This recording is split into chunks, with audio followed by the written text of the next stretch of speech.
말씀이죠. 교도가도록 할까요? 그들이 예루살렘에 가까이 와서 감람산 벳바게와 베다니에 이르렀을 때 예수께서 제자 중 둘을 보내시며 이르시되 너희는 맞은편 마을로 가라. 그리로 들어가면 곧 아직 아무도 타보지 않은 나귀 새끼가 매어 있는 것을 보리니 풀어 끌어오라. 만일 누가 너희에게 왜 이렇게 하느냐 묻거든 주가 쓰시겠다 하라. 그리하면 즉시 이리로 보내리라 하시니 제자들이 가서 본즉 나귀 새끼로 문 앞에 거리에 매어 있는지라 그것을 푸니 거기서 있는 사람 중 어떤 이들이 이르되 나귀 새끼를 풀어 무엇을 하려느냐 하매 제자들이 예수께서 이르신 대로 말한 데에 허락하는지라 나귀 새끼를 예수께로 끌고 와서 자기들의 겉옷을 그 위에 얹어 놓음에 예수께서 타시니 많은 사람들이 자기들의 겉옷을 또 다른 이들은 들에서 벤 나뭇가지를 길에 펴며 앞에서 가고 뒤에서 따르는 자들이 소리를 지르되 호산나 찬송하리로다. 주의 이름으로 오시는 이여 찬송하리로다. 오늘 우리 조상 다윗의 호산나더라. 아멘. 기도합시다. 겸손의 왕이신 예수님께서 나귀를 타시고 예루살렘에 입성하셨던 것처럼 그리고 십자가에 달리셨던 것처럼 우리들도 겸손한 마음으로 하나님의 말씀을 잘 듣고 마음판에 새기고 우리도 기꺼이 삶의 자리 속에서 십자가를 지고 주님을 따르는 귀한 시간이 되기를 원합니다. 예수님 이름으로 기도합나이다. 아멘. 그림 한번 볼까요? 우리 다 같이 시작. 예수님이 쓰실 수 있는 자가 되라. 다시 한번 시작. 예수님이 쓰실 수 있는 자가 되라. 아멘. 낙이 어미와 새끼를 볼 수가 있죠. 여러분 탈무드에 나오는 이야기입니다. 한 율법학교 학생이 스승에 와서 스스로 스승님 내가 랍비가 될 자격을 가지었습니다. 이렇게 자랑을 하는 거예요. 스승은 그러면 그 자격이 무엇인데 네가 랍비가 될 자격이 있다고 하느냐 그랬어요. 그래서 그 학생이 하는 말을 들어보세요. 저는 제 몸을 단련해서요 맨 땅에서도 잠을 잘 수 있습니다. 그리고 들판에 풀도 내가 뜯어먹을 수 있습니다. 그리고 하루에 3번씩 날마다 채찍으로 제 몸을 때리면서 훈련하고 있습니다. 그러는 거예요. 그러니까 스승이 저 멀리 있는 나귀를 가리키면서 하는 말이 저 나귀를 보아라. 나귀는 말이야 맨 땅에서 잔다. 들판에서 풀도 뜯어먹거든. 그리고 주인한테 하루에 3번 이상 날마다 채찍으로 맞는다. 지금까지는 너는 나귀가 될 자격을 갖추었지 랍비가 될 수 있는 자격을 갖춘 것이 아니야. 그랬다라는 거예요. 여러분 우리에게 중요한 것은 어떤 형식적인 자격이 아니고 중요한 것은 주님께서 12제자를 훈련시켰던 것처럼 우리가 복음으로 무장하고 예수님께서 쓸 수 있는 자가 되어야 된다는 것이 중요한 거예요.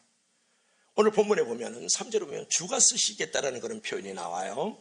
여러분 얼마나 마음을 들뜨게 하는 겁니까? 예수님께서 쓰시겠다라는 그런 표현이 나온다는 거예요. 말씀이 나온다는 거예요. 그런데 오늘 본문에서 무엇을 쓰셨느냐가 중요한 거예요. 예수님께서 쓰시기를 원하셨다. 근데 무엇을 썼을까요? 여러분 아무도 한 사람도 타보지 않은 나귀 새끼를 타셨다 그런 말이에요. 그것을 쓰셨다 그런 말이거든요. 그렇다면 생각하지도 잘 못하는 그 미물을 우리 주님께서 볼품없는 그 나귀를 쓰셨다 그러면 우리들도 우리가 하나님 앞에서 예수님 앞에서 우리 또 쓰임받을 수 있는 인생이 될 수 있지 않을까 그런 말이죠. 어떤 분은 나는 아무것도 가진 것이 없습니다. 그러나 우리 주님께서는 우리의 어떤 용모라든지 신장을 보시고 우리를 쓰시지 않아요. 우리의 중심을 보고 쓰신다고요. 그리고 어떤 사람은 돈이 없어요. 학벌도 없거든요. 인맥도 없고요. 물맥도 없어요. 금맥도 더욱더 없어요. 이제 그러면서 이 실력을 갖추지 못했다고 말을 하는 사람이 있거든요. 그런 어떤 실력이나 경력이 없다 할지라도 말이죠. 내가 진실 앤드 성실함을 갖추고 있으면 우리 주님께서 우리를 쓰시는 거죠.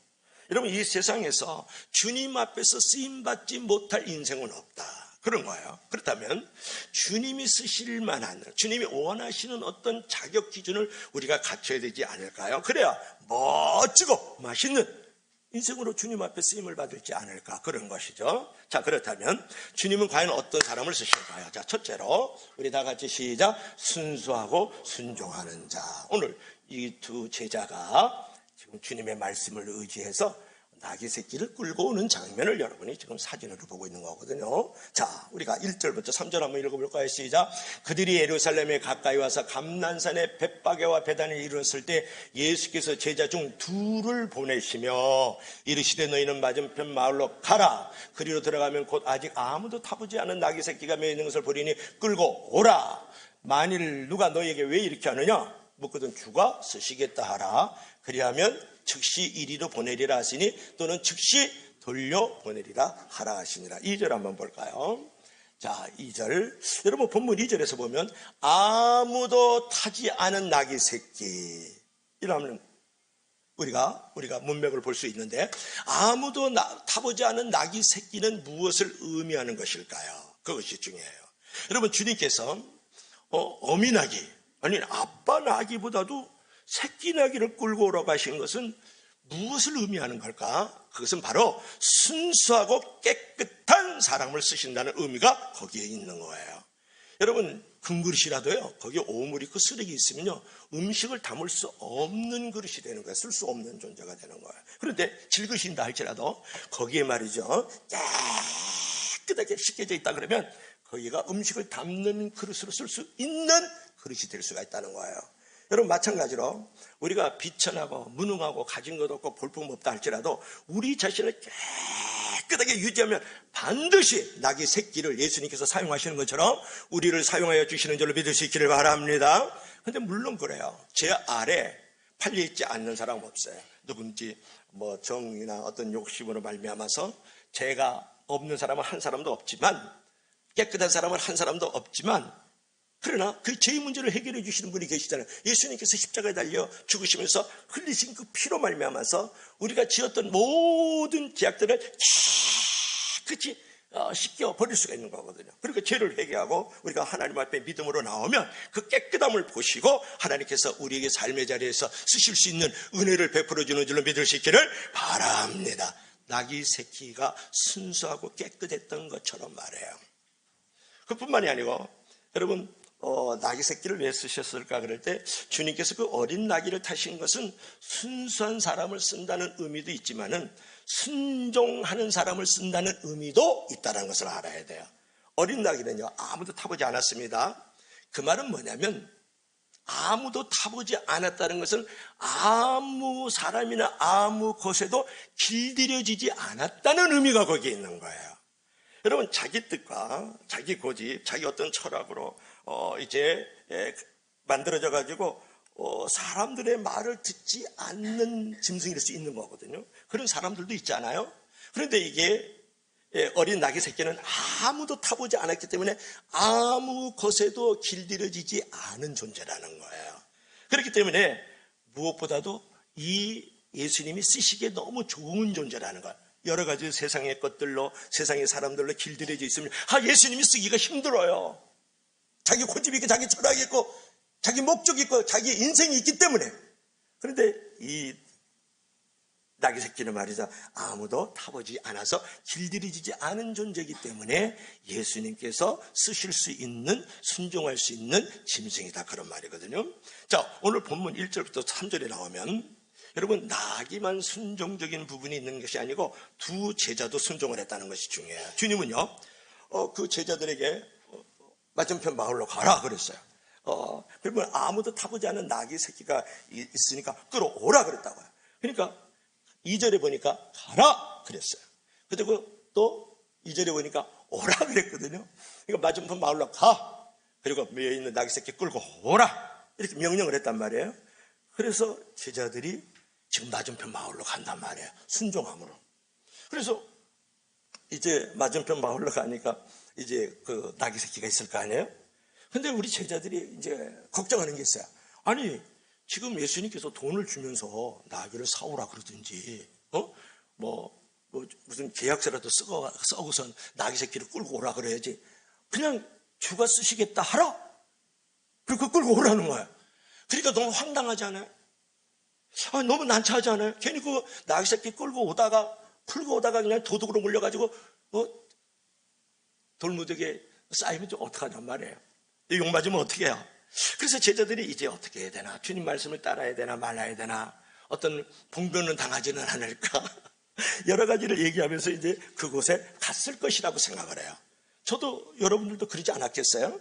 그런데 이제 맞은편 마을로 가니까 정말 나귀 새끼가 매여 있단 말이에요. 그래서 나귀 새끼를 이제 끌고 오려고 하니까 주인이 왜 끌고 가시오? 그렇게 말을 하는 거예요. 그때 제자들이 다른 여러 설명을 부연하지 않고 주님께서 쓰시겠다고 그랬습니다. 그랬더니 그 말씀만 들어 그 주인이 그 나귀 새끼를 풀어가지고 주는 거예요. 아무 말도 주인이 더 이상 말을 하지 않고 나귀 새끼를 내어주었다. 자, 여기서 우리가 중요한 교훈이 있어요. 뭐냐 그러면 가끔 우리 생각에 맞지 않는 주님의 말씀이 있어요. 성경 말씀이 있다고요. 진리의 말씀이 있다고요. 그래도 우리는 다른 변명하지 마세요. 다른 합리화를 시키지 마세요. 최대한 믿음을 갖고 말씀을 순종하면 신기하게 묶였던 나귀가 풀려지는 것처럼 나의 매였던 모든 문제들이 풀어지는 역사가 일어나는 줄로 믿을 수 있기를 바랍니다. 이것이 중요한 거예요. 다 이해하고 다 분석하고 다 설명 듣고 다 합리적으로 맞으니까 말씀에 순종하면 어떤 기적과 축복도 경험될 수 없고 삶의 문제의 해답을 찾을 수 없다는 것이 여러분 중요한 거예요. 내 이성과 내 경험으로 내 지식과 지혜로 정말 합당하지 않지만 그때 예수님이 말씀하시면 성경이 말씀하시면 그 말씀대로 들을 때 문제가 풀려지고 어떤 사건에 대한 해답이 거기서 기적과 축복으로 다가오는 줄로 믿을 수 있기를 바랍니다. 이제 항구에 정박한 한 상선에서 선장의 아들이 원숭이하고 어울려 놀고 있었단 말이에요. 근데 원숭이가 이제 소년의 모자를 그냥 낚아채 가지고 돛대 위로 올라갔어요. 그러니까 소년이 이제 모자를 빼앗기 위해서 자기도 그냥 정신없이 그 돛대 위로 올라갔다. 근데 소년이 문득 정신을 차려보니까 지금 이 상선 위에 맨 꼭대기 돛대 위에 자기가 올라와 있는 거예요. 원숭이랑 같이.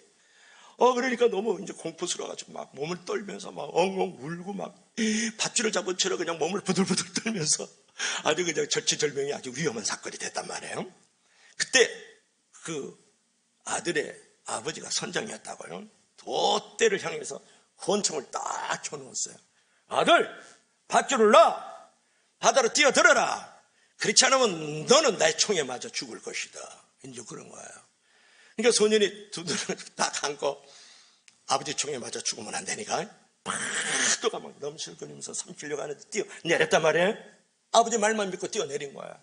그래가지고 그냥 바닷물 속으로 팍 이제 들어갔다가 속구쳐 올라오니까 아버지 품 안에 있었고 바로 구명보트 안에 태워져 있었다. 여러분 무엇을 말하는 거예요? 신앙이라는 것은 여러분 믿음이라는 것은 세상에 밧줄을 놓고 하나님의 명령에 순종하는 것이 바로 신앙이고 믿음인 줄로 믿을 수 있기를 바랍니다. 그런 거예요. 내 이성에 맞지 않더라도 내 경험에 적합하지 않더라도 예수님이 말씀하시면 따르는 것이 신앙인 거예요. 오늘 이 제자들을 보세요. 어떻게 했습니까? 예수님께서 가라 그러니까 가버리잖아요. 오라 그러니까 끌고 와버리잖아요. 그런데 우리 생각에 맞지 않는 주님의 말씀이 있다 할지라도 변명하지 마세요. 합리화시키지 마세요. 상황에 노예되지 마세요. 그 말씀대로 하면은 신기하게 매었던 나귀 새끼가 풀려지는 것처럼 모든 문제가 거기서 풀려지는 것이죠. 믿으시면 다 같이 아멘 합시다. 아무리 갖추굿이 많아도요, 내 고집, 내 뜻, 내 목적을 가지고 있으면 하나님과 사람 앞에 쓰임받을 수 없어요. 근데 내가 갖추지 못한다 할지라도 내가 믿음과 순종을 가지고 있으면 하나님과 사람 앞에 쓰임받는 존재가 되는 줄로 믿을 수 있기를 바랍니다. 자, 두 번째로는 우리가 과연 어떻게 하나님 앞에서 우리가 쓰임받을 수 있을까? 우리 다 같이 시작. 헌신하며 겸손한 자. 다시 한번 시작. 헌신하며 겸손한 자. 지금 예수님께서 어린 나귀 새끼를 타고 지금 예루살렘 성으로 입성할 때 막 나뭇가지를 꺾어서 이제 길바닥에 이제 뿌릴 뿐만 아니라 겉옷을 던져버리고 겉옷을 갖다가 나귀 위에다가 얹혀주고 그 다음에 길에다가도 겉옷을 이제 뿌려주는 그런 장면이거든요. 여러분, 성경 한번 읽어볼까요? 4절부터 6절 한번 읽어봅시다. 시작. 제자들이 가서 본즉 낙이 새끼가 문 앞에 거리에 매여 있는지라 그것을 푸니. 5절. 거기 있는 사람 중 어떤 이들이 이르되 낙이 새끼를 풀어 무엇 하려냐 하며. 6절. 제자들이 예수께 이르신 대로 말한데 이에 허락하는지라. 아멘. 여러분 또 있습니까? 7절 있어요? 없어요? 네. 여러분 본문에서 낙의 주인은 이제 주가 쓰시겠다. 단 한마디에 주인이 아무 말도 하지 않고 두 제자들이 나귀를 가지고 가도록 허락했다. 그 말씀이 6절에 있는 말씀인데요. 허락을 했다. 이건 뭐래요? 나귀를 주님께 드렸다 그 말이에요. 헌신했다 그런 말이잖아요. 그죠? 주님께 대가를 지불했다. 이제 그런 말이거든요. 여러분 당시 나귀는요. 어린 나귀 새끼라도요. 요새 강아지 한 마리도 5만 원, 10만 원, 20만 원 하나 가서요. 그러니까 나귀 새끼가 그때도 아주 돈을 많이 주어야만 살 수가 있었단 말이에요. 근데 나귀 주인이 주가 쓰시겠다. 그러니까 풀어가지고 가져가라. 이렇게 했다라는 것은 비싼 나귀를 내어줄 수 있었다는 것은 대단한 일이거든요, 여러분. 그때 이 주인이 어떤 생각을 했을까? 여러분 이게 중요하잖아요. 내가 가진 것은 내 것이 아니고 주님의 것이라는 청지기적 의식을 가지고 있었다라는 거예요. 이게 중요한 거예요. 뭐라고요? 이 나귀는 내 것이 아니고 주님의 것이라는 청지기적 의식을 가지고 있었기 때문에 쉽게 바로 내어드릴 수가 있었다면 그 비싼 나귀를 말이죠. 여러분 하나님께서 원하실 때 자기의 것을 기쁘게 내어줄 줄 아는 사람을 사용하신다는 것이 중요해요. 그러므로 우리가 가진 어떤 물질이라든지 지위라든지 어떤 명예라든지 어떤 권력이라든지 내가 가지고 있던 지식과 지혜들을 주님이 원하시면 언제든지 내어드릴 수 있는 마음의 준비를 할 줄 알아야 된단 말이에요. 여러분 나귀만 내어준 게 아니란 말이에요. 거기 있었던 제자들이 나귀 새끼를 끌고 오니까 제자들이 겉옷을 벗어가지고 나귀 등에다가 겉옷을 올려줬어요. 그때 예수님이 타셨다고요. 그뿐만 아니고 거기 있던 수많은 군중들이요, 무리들이요, 그 겉옷을 다 길바닥에다가 던져서 펴가지고 예수님이 오실 수 있도록 만들었다고요. 여러분 겉옷이 그 싸구려 옷이 아니에요. 이스라엘 백성들의 겉옷은 우리가 생각하는 겉옷하고 달라요. 이스라엘 백성들이 가지고 있는 그 겉옷의 특징은 뭐냐면 자기 몸을 보호하고 유지하는 데 쓸 뿐만 아니라 두 번째로 종교적인 여러 가지 행사가 있었을 때에 그 종교의 그 행사가 있을 때 상징적으로 그 겉옷을 또 입어야 된단 말이에요. 그뿐만 아니고 이스라엘 백성들은 이 겉옷이라는 것은 사회적인 신분과 위치, 어떤 권위를 말해주는 거예요. 그러니까 겉옷이 얼마나 소중하냔 말이에요. 그런데 그 겉옷을 제자들이 벗어서 나귀 위에다가 안장처럼 얹혀가지고 예수님이 타도록 만들었고 수많은 무리들이 그 겉옷을 던지면서 나뭇가지를 꺾어서 예수님께서 예루살렘 입성하는데 호산나 찬송하리로다 주님의 이름으로 오시는 이여 호산나 찬송하리로다 다윗의 자손이여 그러면서 그를 찬송해 줬다고요. 거기서 무엇을 우리가 발견할 수 있어요? 헌신을 발견할 수 있는 거죠. 그 겉옷조차도 내 것을 내 것으로 하지 않고 주님의 것이라고 생각을 하고 제자들도 군중들도 예수님께 기꺼이 헌신했다라는 거예요. 드렸다라는 거예요. 여러분 하나님은 자기의 소중한 것을 드릴 줄 아는 사람들에게 사명을 주시고 그 사명을 이룰 수 있는 은혜와 능력도 주시고 축복과 기적도 허락하여 주는 줄로 믿을 수 있기를 바랍니다. 주님은 우리를 위해서 주님의 모든 것을 내어주었잖아요. 고난주간을 맞이하고 있어요. 그죠? 성금요일이라고요. 십자가에 달려 그분께서 생명을 우리를 위해서 내어 던져주셨어요. 몸을 우리를 위해서 기꺼이 희생하셨어요. 우리를 구원하시기 위해서 기꺼이 생명과 몸을 드리면서 값을 지불해 주셨다고요. 그렇다 그러면 예수님께서 십자가 위에서 우리를 위하여 생명을 던지시고 몸을 던지셨다 그러면 우리는 그 빚을 진 자예요. 채무의식이라 그래요.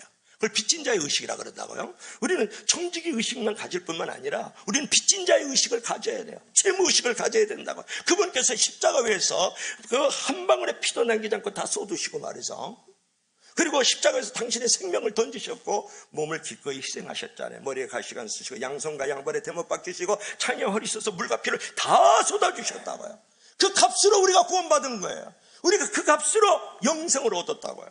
그 값으로 우리가 하늘나라 올라가는 거야. 그렇다면 그 빚을 졌잖아요. 그런 채무의식을 가져야 되잖아요. 그러면 우리가 주님을 위해서 내어드리지 못할 것이 무엇이 있느냐는 거예요. 주님은 생명까지 내어주셨는데 그러므로 우리가 청지기 의식을 가질 뿐만 아니라 우리가 채무 의식을 가지고 우리의 전부를 내어드릴 수 있어야 돼요. 또 일부분을 드린다 할지라도 전부를 드릴 수 있는 그런 마음으로 드릴 줄 알아야 된다는, 그것이 온 마음과 뜻과 정성을 묶어서 하나님을 섬기는 경외하는 모습이 되지 않을까요? 그런 헌신의 차이가 나중에 열매의 차이를 만들어가는 거예요. 그런 헌신의 차이가 나중에 상급의 차이를 만들어가는, 그런 헌신의 차이가 나중에 축복의 차이를 만들어가는 줄로 믿을 수 있기를 바랍니다.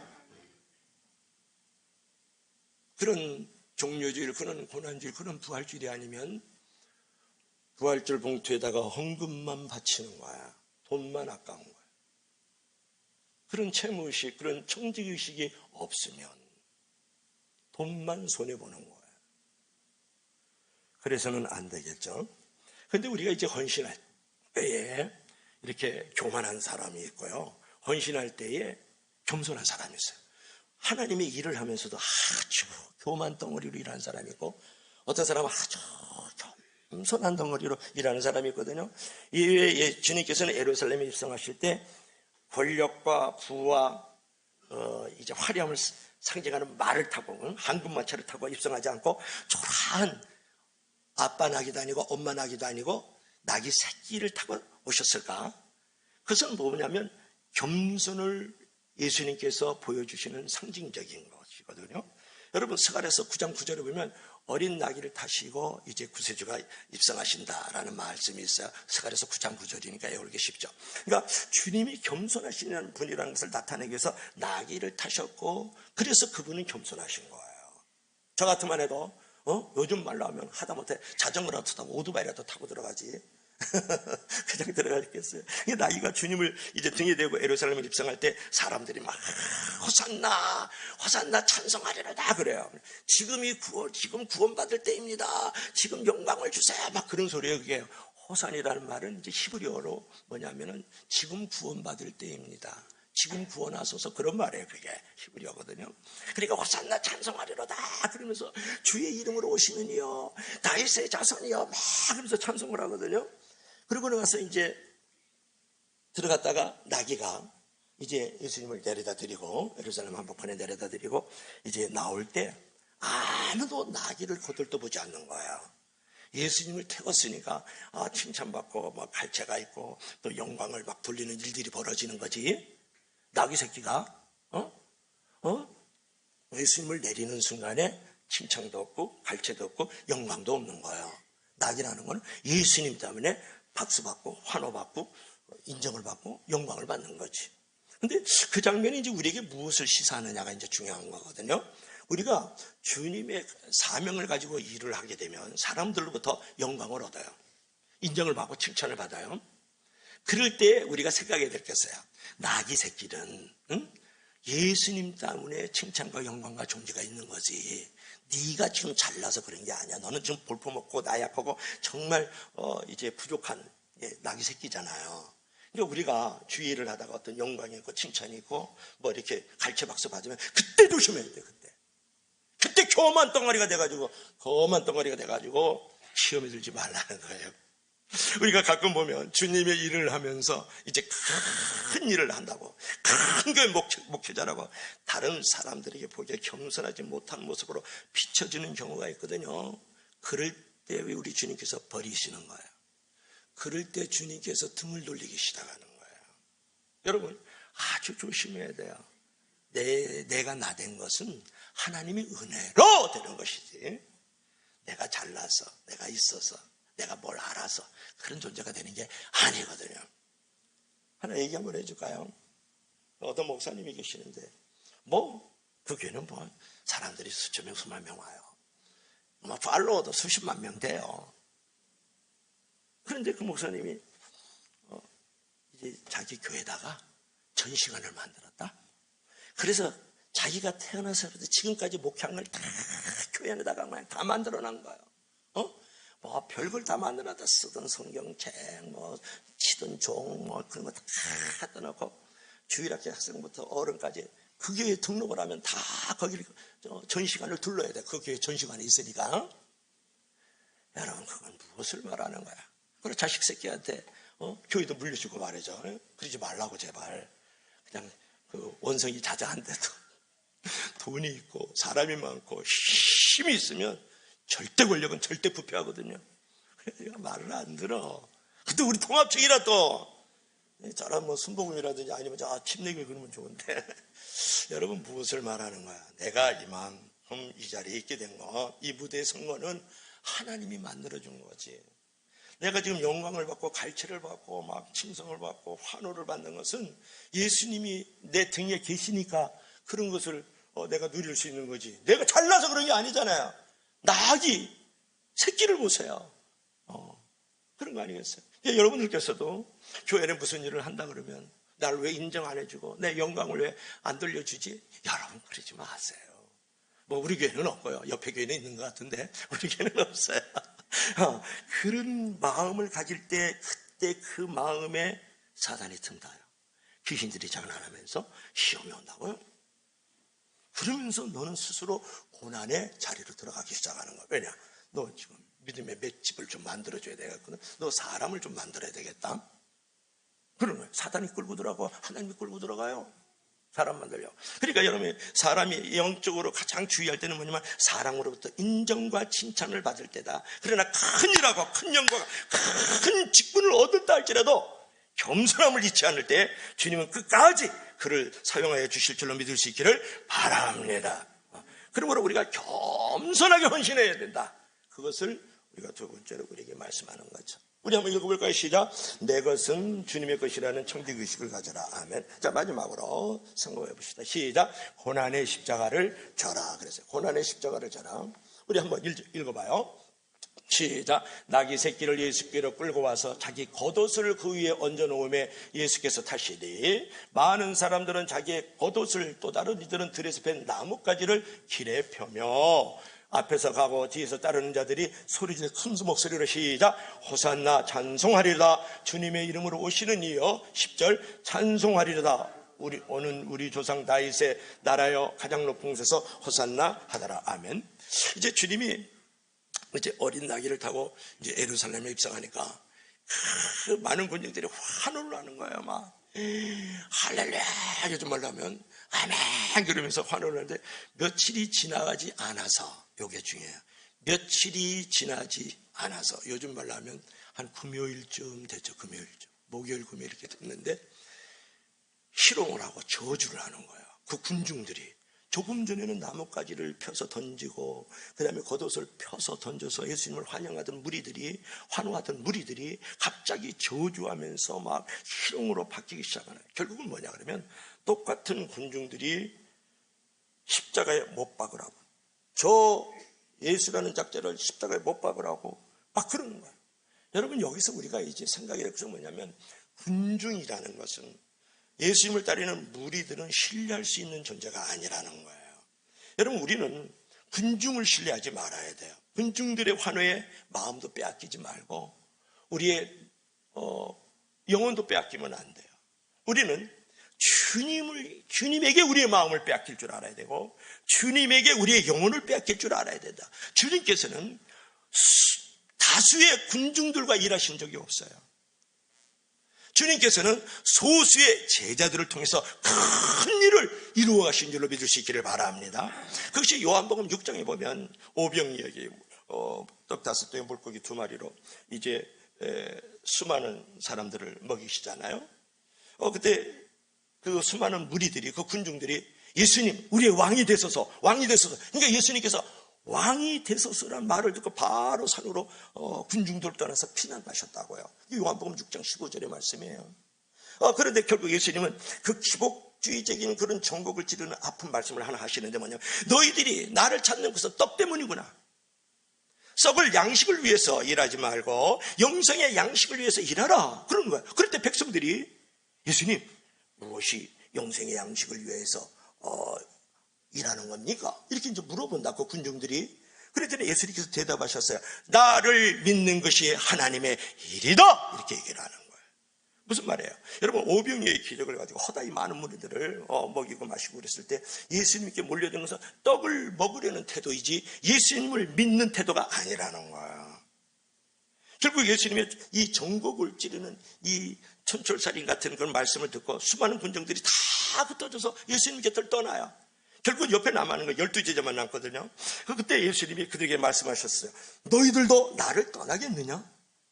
이렇게 제자들에게 12명 남은 제자들에게 수천 명의 무리들은 다 흩어졌는데 예수님께서 물어보셔요. 그럴 때 참 베드로는요 엉뚱한 말도 잘하고 엉뚱한 짓도 잘하지만 또 말도 잘해. 뭐라 그런지 아세요? 영생의 말씀이신 주님이 여기 있는데 우리가 어디로 가나이까? 요한복음 6장 68절의 말씀이에요. 요한복음 6장은 길거든요. 그거 대단하잖아요.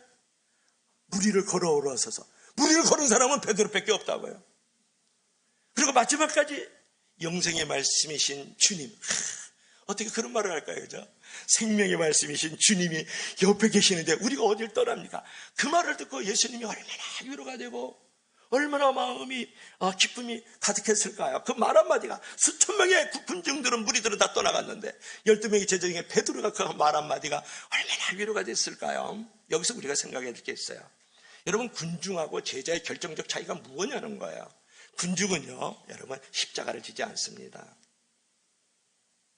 제자는 십자가를 지는 거예요. 여러분, 우리는 십자가를 질 줄 모르는 다수의 군중이 되지 말고 우리는 십자가를 지는 소수의 제자가 되어야 될 줄로 믿을 수 있기를 바랍니다. 오늘날 허다히 많은 무리들이 말이죠, 떡이나 먹으려고 그러고 말이죠, 결정적일 때 십자가를 지지 않는 군중으로 있어요. 오늘날 저와 여러분들께서는 그 소수의 제자들이 되어서 12명의 제자들이 되어서 십자가를 지고 십자가에 달리는 그런 신앙의 고백이 우리 가운데 있어야 된다는 거예요. 여러분, 결정적일 때 유실론적 무실론자가 되면 안 돼요. 어려워요? 유실론적 무실론자가 되면 안 된다고요. 하나님이 계시는데 무실론처럼 하나님이 없는 것처럼 말하고 행동하고 생각하는 것을 갖다가 유실론적 무실론자라 그러는 거예요. 군중들은 유실론적 무실론자도 아니고 유실론적 무실론자라고 그래요. 유실론적 무실론자, 하나님이 있는데 무시해버린 거예요. 근데 제자들을 또는 다른 우리 오늘날의 성도들은 하나님이 있는 것을 믿지만 하나님이 없는 것처럼 말하고 생각하고 행동하고 살아간다. 유실론적 무실론자라 그렇다. 여러분들은 유실론적 무실론자예요? 아니면 유실론적 무실론자라고 물어보는 거예요. 여러분, 소수의 제자가 되고 다수의 군중으로 살지 말라는 거예요. 그래서 오늘날 한국교회가 돌을 맞고 욕을 먹는 거잖아요. 근데 내가 소수의 사람이라도 정말 유실론적 유실론자로 내가 살아가면 하나님은 계시다는 것을 생각하면서 생각과 말과 행동을 하고 주님을 따르면 오늘날 이 어두운 세상이 빛이 되지 않을까, 그런 것이죠. 그래서 여러분, 신자는요 열매가 없어요. 군중들은, 제자들은 열매가 있다고요. 군중들은요 자기 영혼 가수로 건져요. 그러나 제자들은 많은 영혼을 건지거든요. 그리고 군중들은 값싼 신앙을 지불해요. 근데 제자들은 값비싼 신앙을 지불한다고요. 신자는 빈 어깨로 내가 천국에 들어가요. 군중들은. 그러나 제자들은 남의 십자가까지 지고 천국에 들어가는 거예요. 여러분, 군중들은 혼자 기뻐하고 혼자 즐거워하지만 제자는 눈물과 기쁨을 이웃과 함께 나누는 사람들이에요. 여러분, 어느 쪽에 속해 있느냐고 물어보잖아요. 여러분, 예수님께서 나를 존경하라, 나를 예배하라, 나에게 영광을 돌리라는 말 한마디도 한 적이 없어요. 나를 따르라 이렇게 얘기를 했다고요. 나를 따른다는 것은 무엇을 말합니까? 십자가를 지는 것을 말하는 거예요. 희생한다는 것을 말하는 거죠. 나를 드리는 것을 말하는 거거든요. 여러분, 예수님처럼 나도 희생하고 예수님처럼 나도 사랑하고 예수님처럼 십자가를 나도 지고 그분을 따르는 것, 그런 믿음이 진짜 믿음, 살아있는 믿음이 되지 않겠어요? 늘 타협하고 합리화시키고 변명하고 상황에 노예되고 말이죠. 그러지 말 것을 지금 말씀하고 있는 거지 않습니까? 여러분, 그래서 나도 십자가를 지고 십자가에 달리는 삶 속에서 예수님을 따를 때 그게 고난의 십자가의 삶이 되는 거지 않습니까? 아닙니까? 그럼 우리 여러분 십자가 앞에서 주님을 멀리하는 것은 축복을 버리는 것과 마찬가지예요. 그런데 고난이 있어도 주님의 십자가를 지고 내가 따라가는 그 길이 바로 승리의 길이고 기적의 길이고 축복의 길이고 부흥의 길이고 제자의 길인 줄로 믿을 수 있기를 바랍니다. 오늘 결론을 맺어야 되겠죠? 자, 결론 한번 볼까요? 결론, 우리 다 같이 시작. 순수하고 순종하며 헌신하며 겸손하고 고난의 십자가를 지는 자가 되라. 세상의 길로 가지 말고 화려한 마차를 끌고 말을 타고 가지 말고 십자가의 길 겸손히 나아기를 타는 우리의 길이 되어야 되겠다, 이렇게 말씀하고 있는데, 여러분 이제부터는 우리가 기도가 좀 바뀌어야 되지 않겠어요?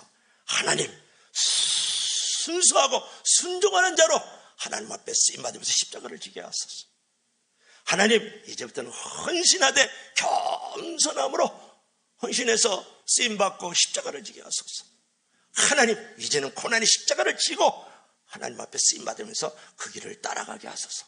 이런 신앙의 고백이 저와 여러분들의 길을 주의 이름으로 간절히 축원합니다. 축원합니다. 기도합시다. 우리 다 같이 기도할 때 하나님,